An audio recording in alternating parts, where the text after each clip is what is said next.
It's Grand Slam week, guys, and we will not only talk about popping champagne bottles. The French Open have banned alcohol from the stands. We will talk about the reasons why. We will also talk about severe weather news from Europe and a future prediction on the weather for England. Looks terrible, actually. We will have some tech news on the pod this week, talking about blockchain and VR pruning tools. And there is growth news from the alcohol-free industry. We will talk about one region and one company really looking ahead and doubling down on alcohol-free products. And in the end, the capsule discussion is back. Talking about champagne bottles, talking about whether to use capsules or not, what is behind that, because a study has recently shown that it should be better, it might be better to use a capsule. But I don't think so.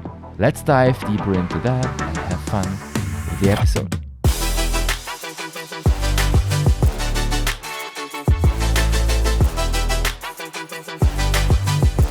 Welcome to the Pinot and Pixel podcast episode number 164, the weekly update full of interesting, exciting, and a bit weird news from the wine industry. We start with the French Open. Yeah, I know that it's tennis, but there is a relation to wine, to the industry, and to alcohol. We have talked about popping champagne bottles during a match in Wimbledon, the beginning of this year, or was it even last year? It was last year, I guess.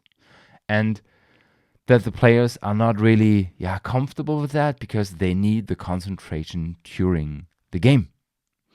And during the French Open, David Goffin, a Belgian player, was playing against his French opponent in France. And he won. And during the game, he was provocating all the time, holding his hand behind his ear saying, "I can't hear you guys because I'm just kicking out your Frenchman out of the tournament." And in the end, he won. And afterwards, he gave an interview and said there was a rude fan who spat a chewing gum on me. And it's getting more and more crazy. And quoting him from the interview, he said, "This is total disrespect. It's becoming like football. Soon there will be smoke bombs, hooligans, and there will be fights in the stands." And I mean, of course, he was angry and fair enough. There's no evidence that someone spat chewing gum on him. That's just what he pretended. Nevertheless, there was some heat, some energy on the court, and he's a part of that. The fans are a part of that. And at least, I mean, in the end, he was playing against a Frenchman, and you could expect from fans getting a little bit more crazy. And it's not even proven that the guy who might have spat the chewing gum on him was really drunk. Nevertheless, Amélie Mauresmo, former famous French tennis player, said, "We banned alcohol from the stands. So right now, there's no alcohol anymore in the stands. If you want to watch the game, you cannot drink your Prosecco, your champagne." Usually it's champagne over there, or higher priced French wine usually. You have to go on with Coke, water, and juice. I mean, there is two sides of the discussion. One side is, what does this say about the sport, about the players in there, and is it still this elitary game where people in white dresses play against each other? Of course, 100% respect for each other, but I mean, it's still sports. You need the fans that this can be famous, that people are interested in that. And if you ban the fans, like we had it in 2020 during COVID, there is something missing. And not only the fans and the atmosphere, it's also, I mean, who do you play for? Just for yourself, for an audience that has never, that doesn't see anything? I don't know. And on the other hand, the second thing, of course, is the alcohol thing. Is it really necessary to have alcohol in the stands? I mean, it's part of culture. It's part of the French culture. And I guess many people also expect alcohol to be there. Maybe there's an opportunity for French brands or for international brands that are alcohol-free focused to get into this market. I mean, it's the French Open. It's quite expensive. People pay a bunch load of money to be part of the games. So why not paying €2 or €3 for more for a drink that has no alcohol, but you can enjoy it and it is of high quality.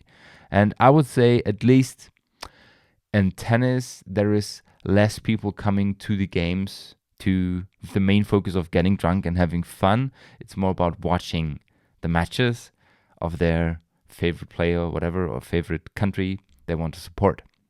France 24, French news agency, they interviewed some fans after the game and said, what do you think about alcohol? What do you think about the drinks? What do you think about the ban? And there was quite funny, there was what was she? She was from Belfast, Nicola. She said, in fact, we are way more worried about the lack of Prosecco over here. Wimbledon is awash with Pims, so Pims is a liquor, higher alcohol, but all we can find here is beer and overpriced champagne. So she seems to be quite into tennis. I mean, she traveled from Belfast to Paris just to see some tennis matches. Nevertheless, she's also used to drink alcohol, higher percentage alcohol, and I would say even oriented on the cheaper stuff, starting with easygoing Prosecco or even their Pims brand, the liquor brand. It's just voices, guys. I mean, I have still the feeling that the general approach to tennis, to the industry, to the consumption of alcohol is higher sophisticated in tennis, and you cannot compare this to football. On the other hand, if you sometimes behave like an idiot as a player and you play with the crowd, you have to deal with the response of the people. So in the end, interesting story to tell, and some discussions on the internet as well. In the end, Goffin is not part of the finals anymore. It's Ruud against Zverev today and Alcaraz against Sinner. So those are the 4 men that are left. And with the women, it's Swiatek against Paolini. So no French men or women in the end on board. Let me check the doubles. There's also no French people. Maybe in the mixed doubles? No. So unfortunately, the French Open is not French anymore. Just looking at the players. Could still be interesting, especially when you support your favorite player. And I mean, for me personally, I'm a tennis guy. I've been a tennis trainer for many years. The fact that Zverev made it back to the semifinals of the Grand Slams is absolutely stunning. So enjoy the French Open for the last couple of days. It's 2 days more, so enjoy if you want to watch that. From severe discussions in the wine industry and in tennis, we go to the severe weather news of the last days. First of all, we heard that Penedès was hit by a severe hailstorm, and after the drought came the hail. We talked about the big drought that is currently going on in the Penedès area and the Cava area, and they are really dealing with very few water availability. And of course, in the end, there will be no or very small grapes available. And we talked about Freshenet that tried to lay off 80% of their workers because they can't produce wine this year. And the few grapes that were available, the few trees, have been destroyed by a very severe hailstorm some days ago. And almost 1,500 hectares were devastated. Some regions with 80 to 100% loss. And usually it's the small growers that are hit by that when you look at statistics, and most of those 1,500 hectares belong to small growers, and for them, of course, it's a big thing because they maybe they will lose their business either because they sell the grapes or they produce their own wines in their little productions. Yeah, and this is only the last one, the newest one in a row of severe weather, and this will go on in the future, guys. And this movement far north or northern, like saying going to Denmark, going to Scandinavia, going to I don't know if this is happening in Canada, in Japan. Of course, the climate over there is colder, and we don't have to deal with heat waves, but hail, frosts, severe storms, thunderstorms. This will go on in the future, and we will just move the problem a bit to the north. They will also have the problems with rain and hail and all this kind of stuff. And there was news this week from a study that predicts that England will have huge weather problems in the next 10 years. And we are not only talking about, rain, a lot of rain, and the problems with rot and mildew we will have. We also talk about severe hailstorms, severe thunderstorms, because those crazy supercell storms we have seen in the past will happen in the future, and especially concentrated over England. And the question is now, what can we do? And I don't want to start a discussion on climate change at this point in this episode, but we all know it is a thing. We all have to do something in our little world. And in addition, of course, as a country, as a crop, as an industry, we can do specific things for the adaptation to those problems. And for wine, it's several things, but basically what will England do? On the one thing is they will work more with PVs, so with grape varieties that are fungal resistant, so you have to spray less and you will have less problems, especially with mildew and rot. Of course, this doesn't prevent hail and thunderstorms, but in the end, at least you can deal with the rain and the diseases that are coming with the rain. The second thing is, when you don't have a vineyard and you plan to plant a vineyard, you should look at the soil. You should check, are they free draining? Is this good if I have more weather? Is the capacity there to store rain? Because it sounds a bit weird, doesn't it? I want to have free draining soils, but I also want soils that maybe have a layer 5 meters, 6 meters under the surface that are able to store water. Sure it is, because sometimes you will have drought. You will have problems with rain, and it might be good to have at least one layer that is able to store for the vines that are deeper rooted. And in addition, what you can do is you can install draining systems. And those draining systems are quite expensive. It's, I would say, 3 to 5, maybe up to 10,000 euro per hectare. But looking at the vineyard that is planted for, let's say, 25, maybe 30 years, this definitely will pay out. And there were some people on this article talking about that. One master of wine, for example, that works for Barney Estate, and he said it's definitely a good idea to think about drainage systems, because maybe it will serve half a harvest or maybe one harvest over a decade, and this is definitely a good investment. And the third thing is just talking about canopy management and what you can do with the vines. To pretend, you can think of a different pruning system. You can use green harvesting and give your grapes more sunlight to bring them the ripeness, and also to get rid of some leaves to prevent that the water is stored within the plant and there is a good environment for mold, for mildew. This is things that other industries have already discovered, England as well, of course, but they will have a bigger focus on that in the future. And this will still not prevent hailstorms, late frosts, and thunderstorms.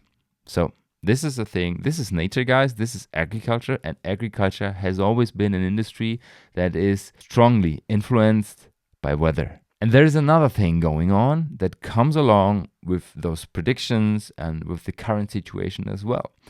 There is, the prices for vineyards differ from region to region. But when you look at England, there is vineyards available where you can pay 80 to 100,000 euro per hectare for a good parcel, for a good vineyard site. And the, let's say, average price might be a bit lower, or sitting around 40 to 50k.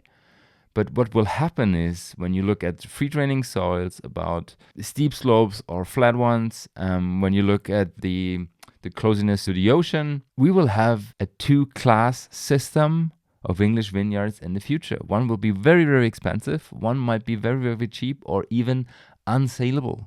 Because, they are close to the ocean. They will always be hit by rain. They are not free draining. They have a bad exposure to wind, to wind, what could be good, but it could also be bad if it's too heavy. And there is this book. Who wrote it? I think it's Stephen Skelton, who said that the best vineyards in England are at least 5 kilometers away from the ocean and are below 100 meters of elevation. And maybe this accounts for the next 5 to 10 years. Could probably be right. Looking at the future, it can be a bright future for England, especially with the substantial growth. We talked about that in episode 163. And in addition, it can also be a big thing for the future, looking at the climate, looking at the weather situation.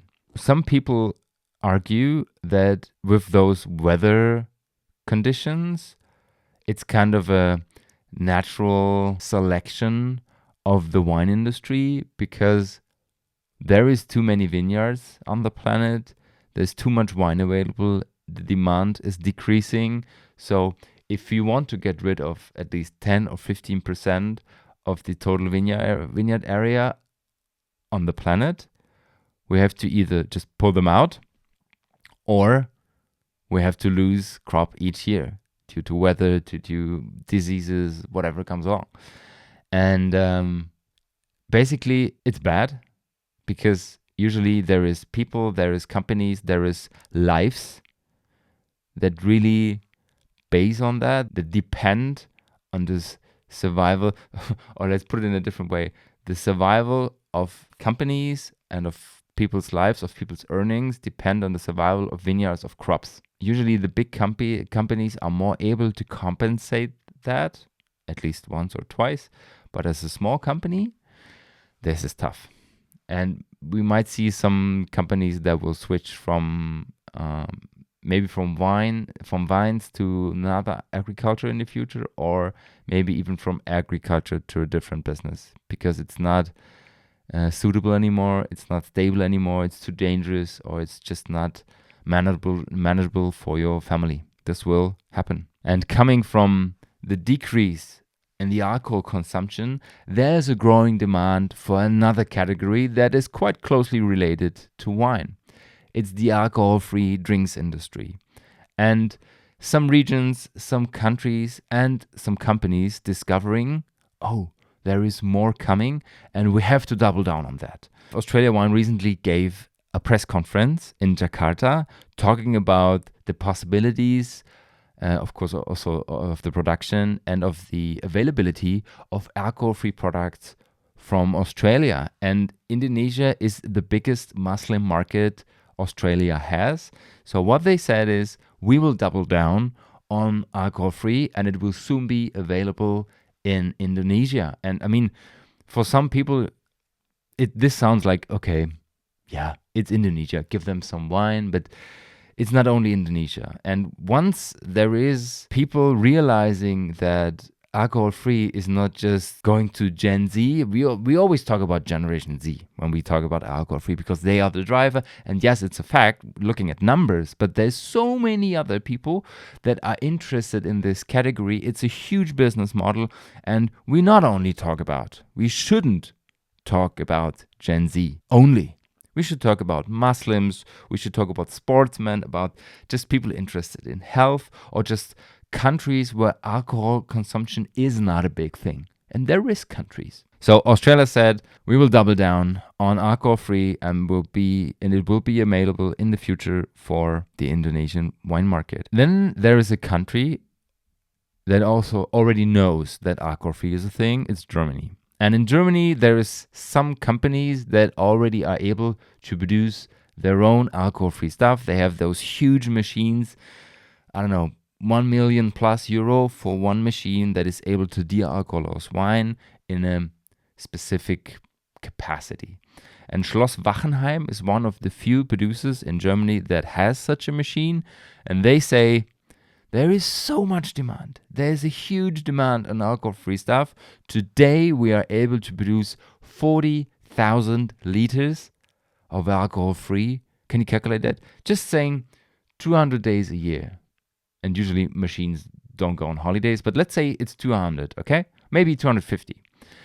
let's say 200 days a year, 40,000 liters means 8 million liters of alcohol-free wine each year. Just this company, 10 million bottles. And they will double up, saying a second machine doing the same amount, so 20 million bottles a year. And of course, this is not quality stuff. This is entry-level, usually entry-level base stuff. When we look at, let's see it like a pyramid, as we usually try to, and 80% of the base is entry-level stuff. So we talk about brands like Nymphenburg, where you pay $3.50 for a sparkling alcohol-free wine, de-alcoholized wine. I tasted that. We need this kind of products in the beginning to like show that the category is existing, to feed the demand, especially in the entry level. And if you want to focus on quality brands, there is some, but the majority of products currently produced in Germany and feeding the demand for alcohol-free is entry level. And Schloss Wachenheim knows that. They double down, second machine, 80,000 liters per day. And maybe this is an opportunity again for smaller companies, for smaller wineries, because at the moment, the level of bring me your wine, I will de-alcoholize it for you, and you get yours back, is at 10,000 liters. Otherwise, I mean, if you know a guy who knows a guy, maybe, but usually when you have officially asked for, can I produce my alcohol-free wine with your help, they usually say, we need 10,000 liters, guys. So maybe this is an opportunity for smaller businesses as well. Meanwhile, when we try to drive the alcohol-free movement, the wine industry is trying to get the young people, the young customers back to business, back to wine. And we talked about some movements, some campaigns that try to do that. And then there is one more thing that was just published a couple of days ago. How raves are getting Gen Z into wine. And raves, if you're not familiar with that, is a party where they usually play electronic music. And it's been a huge thing in the 90s, and it's still going on. There is still people who are interested in that, and it's growing. And there is rave parties. It started in London with a company called Drink New Theory. It's basically a natural wine producer from South Africa, and they started to host parties where, you pay your entrance fee. What is it, 25 quid or something?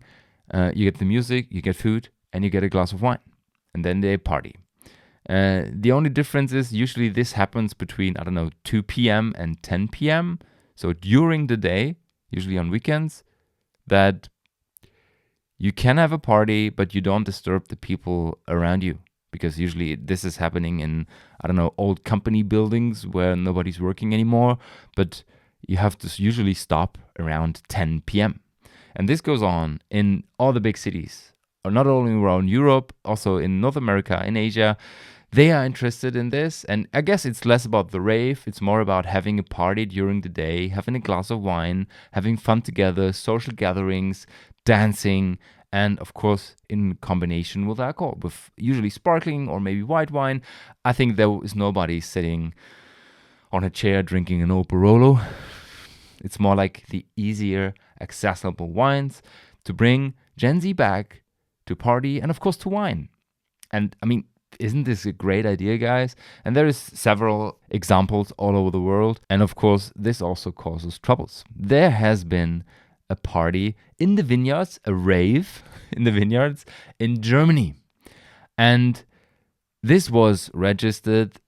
Everybody knew that this was happening, but unfortunately, everybody knew that this was going on. There were hundreds of people in the vineyards partying from 3 to 10 p.m., except the inhabitants of the city. I don't know what went wrong in the communication, that you don't know that there is a party going on in the vineyards, but they didn't know it. And of course, this caused some problems. And there were people, of course, arguing. There were people calling the police because, right now it's getting really German, they were playing until 10 p.m. and 2 minutes. So it was registered until 10, but there was still music playing until 10:02. This is the most German thing I have read in the last couple of weeks. Sorry. Vino Techno was on the 25th May from 3 p.m. to 10 p.m. According to residents, the party even went on until 10:02. Disgusting, wasn't it? Yeah. Sorry. I know this is a bit of sarcasm, but you try to do things, you try to... It's German. It's German. Definitely, it's interesting to see that coming. And a friend of mine, David, also known as DJ Dave, he has been organizing electronic music festivals. I don't know, Dave, how long for? 10 years, 15 years? And there were many, many things, in especially in Germany in the last years, because we are closely related to electronic music. We love electronic music, and especially wine and music works quite well, because when you have those beats in the vineyards, you have the environment. I get why this is working, guys. And there's, I don't know, there's Bass am Berg, so bass on the mountains. There is, I don't know, what is it called? Tour de Nature. So many festivals where you combine wine with music, because dancing also works well with wine, not only with beer or with cocktails. And this is one of the discoveries, if you can call it a discovery, of the wine industry. And I mean, it's a good idea. When we talk about drinking and having fun, drinking alcohol and having fun, to me, it sounds like a better idea, a way better idea of having a good glass of wine, of Prosecco, of sparkling, of still whatever, compared to 25 gin tonic in a plastic cup, and then not being able to walk home safely with my own power on my own legs. So why not combine wine, especially good wine? And when we talk about having fun in the vineyards, partying in the vineyards, usually the quality of the wine is sitting at a higher level. So, good idea. I like the idea. And we will see this in the future, guys. We will see that. Take part in that if you are interested in electronic music. You don't have to be a raver to go on a party like that. Just have a glass of good wine and enjoy social gatherings with people you love. Talking about trying to renew something and make it fresher again, blockchain news, guys. I started working with blockchain technology 4 years ago, I guess. You know, some people know that I have a scientific background. I studied computer science and have always been interested in technical stuff. And blockchain, for me personally, is a very interesting technology, one technology of the future. Unfortunately, in the last 5 to 10 years, there were barely use cases that were very transparent and grippy for the people. I mean, there was this, you can deal with them, there is money going on, you can have money transactions and just buy Bitcoin and sell it at a higher price, okay? You can earn money with that. Small use case. Then there was this use case, everything you produce, you own yourself. Tough to get for the people. I mean, if you're a technician, if you are interested in computer science and blockchain, you get all that. But for the common people, for the people who just want to consume stuff, they need a use case, a no-brainer, where they say, yeah, I get it. This is why I have to use AI, and AI made it like that.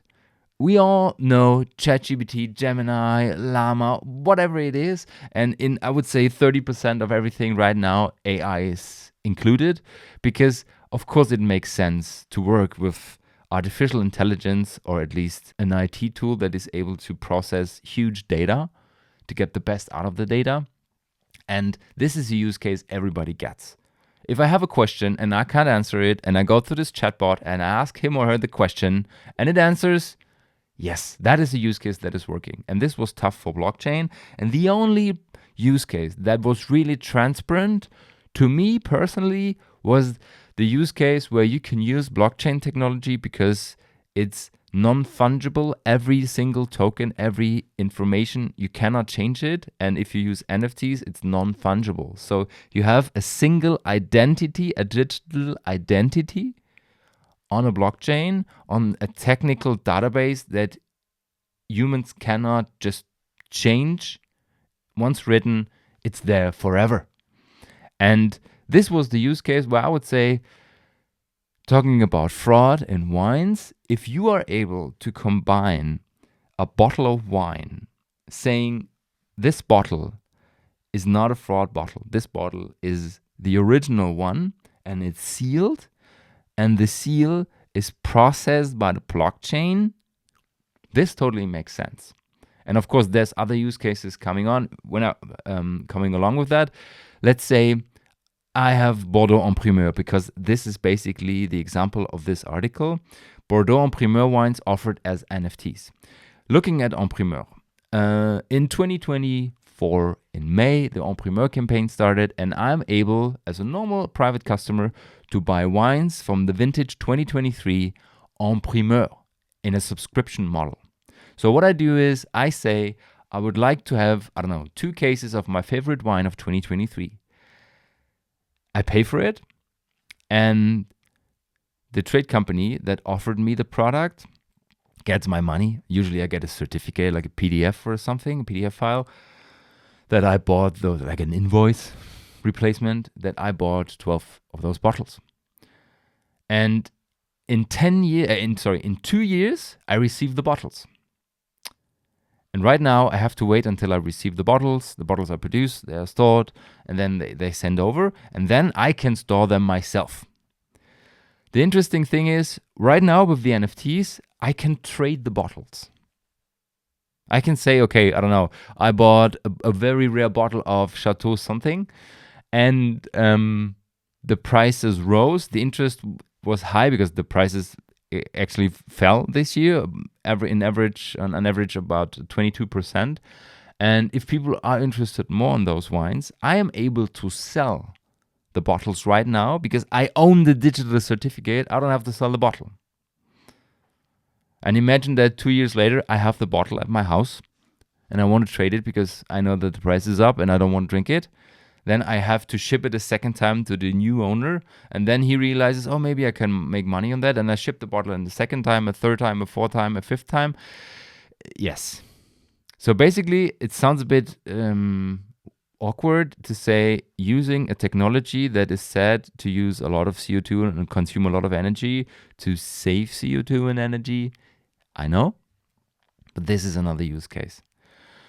To bring this on point, some wineries, and some quite big ones, Cheval Blanc, Angelus, Lafite, Mouton, Carroat de Lafite, and Léoville-Lascaz, those wines are offered as NFTs. So when you buy a bottle, you can also get the NFT. You buy the NFT, and you receive it as a digital token, a non-fungible token on the blockchain.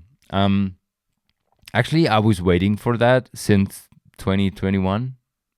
The latest 22, but maybe right now through clubs or companies such as Interstellar, which basically is offering that, or Block Bar. So companies that offer digital tokens of physical items, and they are combined. So you have the transparency that this is not a fraud, that this is an original one, an original bottle, whiskey, vodka, wine, whatever. 2024 is the year where this has become a part of, let's say, the fine wine industry, but more visible for the average customer. I mean, if you have been a nerd on blockchain, you know that there were bottles of Robert Mondavi going for, $4,000 because it was a handmade crystal bottle and there were only 12 available, working with scarcity. Today, this is the first adaptation to the, I would say not mass market, but to the market the usual consumer is interested in. A second tech news of this week, looking quite funny actually, but for me, very, very interesting. Shoot Ninja. Bodega Cuatro Rayas pioneers VR pruning tool. So there is a company, Rayas, I would call them Rayas because it's easier, and the Bodega tested a VR pruning tool. So basically, you get your scissors, and then you get a VR. You get VR glasses, and then you go to the vineyard, and you look at the tree, at the vine, and then you want to prune, and the tool says yes or no. Make the cut over here, make the cut over there. So this is basically the combination of the digital tool. We talked about a tool like that that is basically used for education of vineyard workers where you have an application and video function is enabled, and then you have a look at the vine and the application says you have to cut here and there. And I talked to my students at the university about that, and they would say, why do I need the tool like this? Because I know how to prune. Totally right. But if you have co-workers or new workers and you have to train them, or you're not even able to train them because you have a bunch load of work to do in the vineyard on your own, then these tools can help. And this, in addition, I mean, it might look a bit weird when you have 5 people walking around with VR glasses in the vineyard, and maybe it's that you need this semi-transparent view because otherwise you would hurt yourself. I don't know. But this is just testing, and it looks like it can be a thing for the future. Of course, it's easier to handle when you have VR glasses instead of holding your phone in the other hand and then cutting behind the screen of your phone. For me, interesting idea. We will follow up on that. I guess there's more news coming, and looks quite interesting. It's scissors that also work with battery, so you don't have to do it on your own with your hand. And if you ever have pruned, I don't know, Cabernet, for example, you like battery-driven scissors, definitely.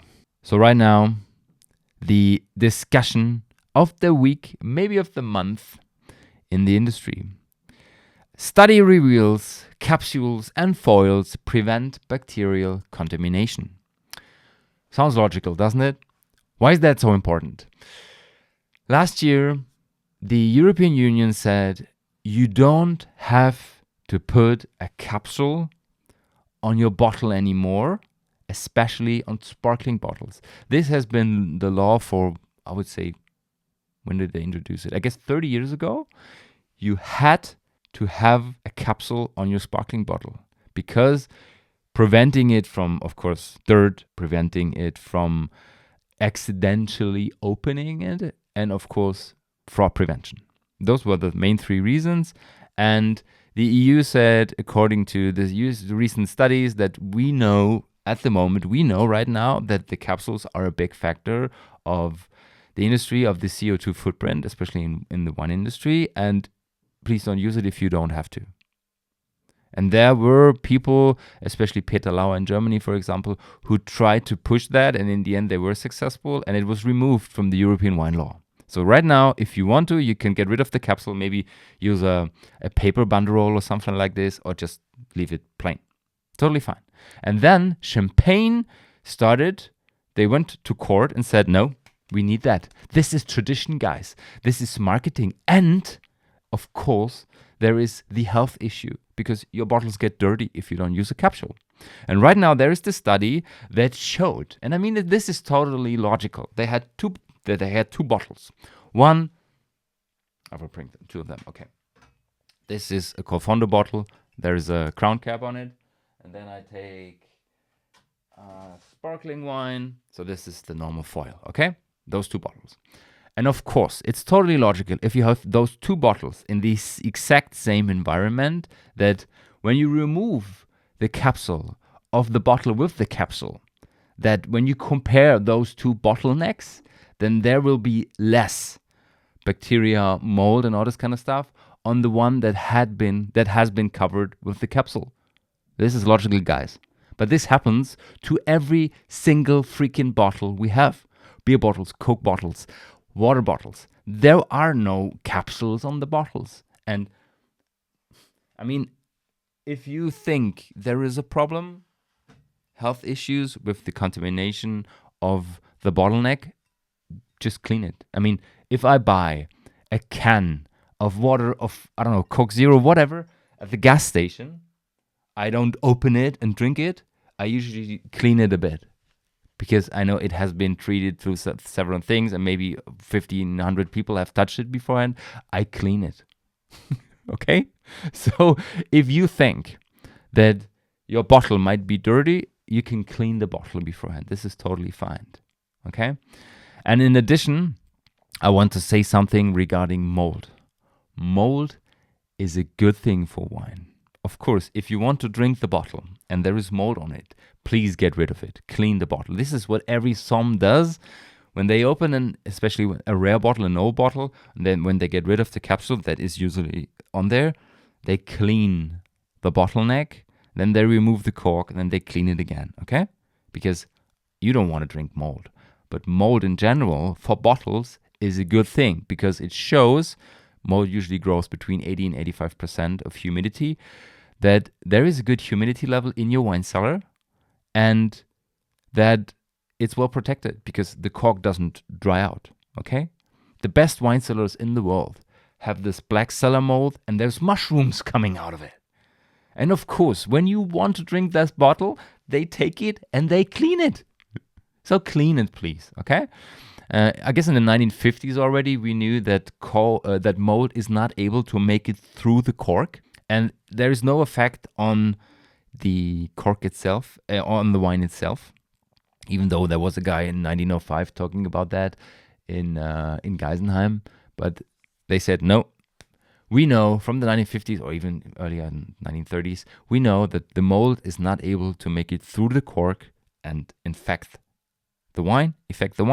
So if you have mold on the bottle, it's a good sign. Just get rid of it, clean the bottle and drink it. I mean, there is arguments pro capsule and against capsule. And please, right now, according to law, every single company is allowed to decide that on their own. Please do so, okay? If you want to do this for a specific reason, use a capsule. If you don't want to do that, don't do it. And I know so many, especially wine growers or winemakers, that say, we want to get rid of the capsule because it's just plastic foil. We don't need it. We don't need it for marketing because this is one of the main reasons, the one pros. We don't need it for protection and because we usually have just still wines. And if you have a sparkling bottle, if you want to protect the end of the cage that is sitting on a sparkling wine bottle, you can also use a small paper. Alois Lakida does this for his still wines as well, I guess, because it's their marketing. But if you just want to protect the little end of the cage, you can use a paper wrapping, okay? Let's make the 3 arguments pro and contra. Just very short wrap up. Of course, hygiene, it's more protected against bacteria and mold. And yeah, regarding mass production, it might be a thing, but of course, as we just heard, you can also clean it, okay? Second thing is protection. So if you want to protect cork from accidentally being opened because someone hid it or so, then you can use the capsule or you can also use the paper wrapping. And of course, third thing, it's traditional. People know it. Some countries, some regions, and also some wineries, some companies use it for identification. Those are the 3 pros for the capsule. And the 3 cons is the sustainability, because we all know that this has an impact on the CO2 footprint. And there's plastic, there's aluminum used, there's water used for the production, and there's waste in the end. The second thing is it's usually adding up to the costs of a winery, especially the smaller ones. And when you calculate, 10 to 40 cents per capsule, no matter if it's still or sparkling, it's a thing. Meaning, let's say 30 cents, okay? Just 30 cents on average. When you're a small winery, a family winery, and you produce 10,000 bottles a year, it's 3,000 euro for a capsule that every private person just cuts and throws away. Doesn't make any sense, does it? And the third thing is that there's companies using capsules to mislead consumers just to upgrade their basic shitty entry level stuff with a capsule that looks like quality. So they have inferior wines and they just want to upgrade it by adding up a super fancy golden capsule. And there is products like that, guys. They look like 20 quid. You pay 350, and in the end, the result is you should have saved the 350. Yes. So there is a pro, there is cons. Please decide it on your own. My suggestion would be don't do it. Don't use them. We won't need it. We don't need it. I always remove them. And if I have old bottles, I clean them. Yeah. I mean, there's one more, and I don't want to miss that. In old cellars, maybe not in a cellar like this, but in old cellars, there were problems with the cork moth. The cork moth is a little moth that works its way through the cork because Basically, it loves cork, and they put their eggs in it to reproduce. And of course, this damages the cork. And in the end, maybe you will lose wine, or the wine just, oxidizes, dies, whatever. This is a problem. And once you have the cork moth in your cellar, it's quite tough to get rid of her. So if you have a protection, it might be easier to not have problems with the cork moth. But there is also many wines. I don't know.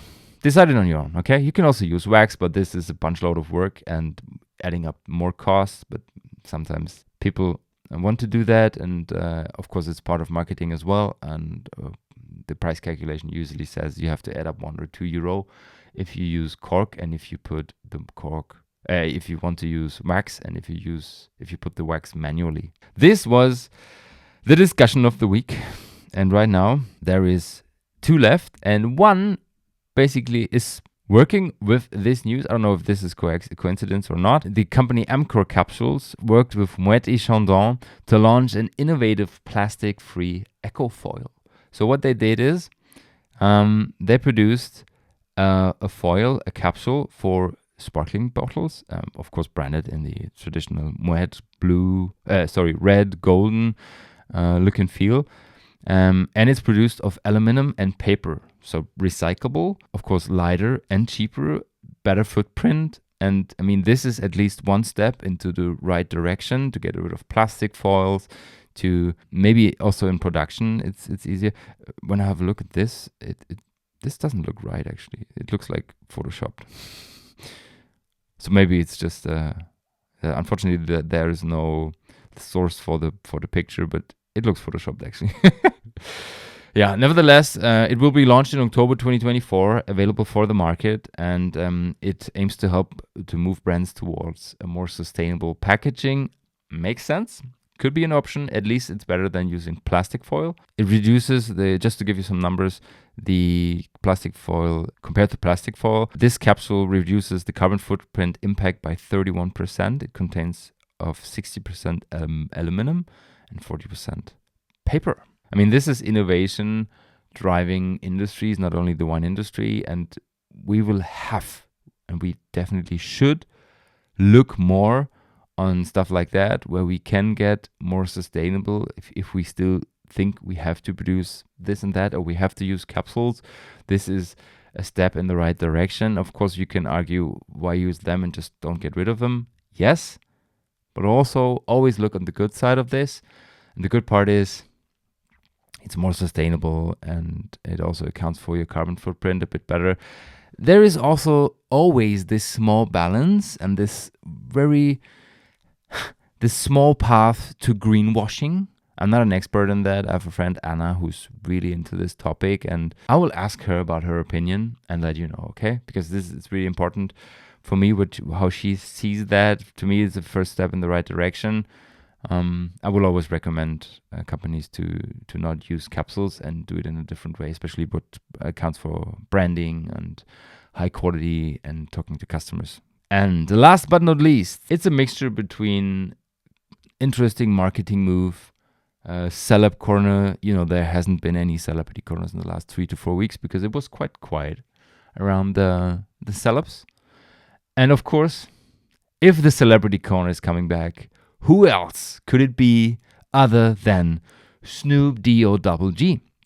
He's a marketing genius. He's a business genius. He's a music genius. And what he did is a new product in his range of Cali XYZ, working with 19 Crimes. 19 Crimes, one of the key players in the market, because they know how to do marketing. They belong to Treasury Wine Estates. And Snoop Dogg releases a Toast to the Coast. It's a ready-to-drink can. And we have talked about the rise of the RTDs in the last months and the rising interest in RTDs and the convenience that comes along with it, because you have just your 200 something milliliters can in your pocket before you go to the club, before you, go to a party, or you just came home from work and you want to have a small drink. And Cali Cocktails is the ready-to-drink, right now available in 2 different flavors. So basically, it's 2 cocktails, 1 smoking strawberry margarita and 1 Long Beach lemonade. sitting around 9% of alcohol. If you want to know how the big brands communicate in marketing, just read the article. 19 Crimes has always pushed the boundaries of traditional wine culture, and together with Snoop, we are ready to disrupt the RTD space. Sure, this is marketing language, sure. Just for me personally, this is a great move because he knows the people are interested in wine. People, they know how to market the products. 19 Crimes has an interesting story. Snoop Dogg is one of the testimonials for that, even though he has never been to jail officially in a way that the people some 100 years ago. And when they know that there is a rising interest in spirits, in RTDs, why not push it? If Gen Z is not drinking wine anymore but is interested in RTDs, the next move is just to launch an RTD.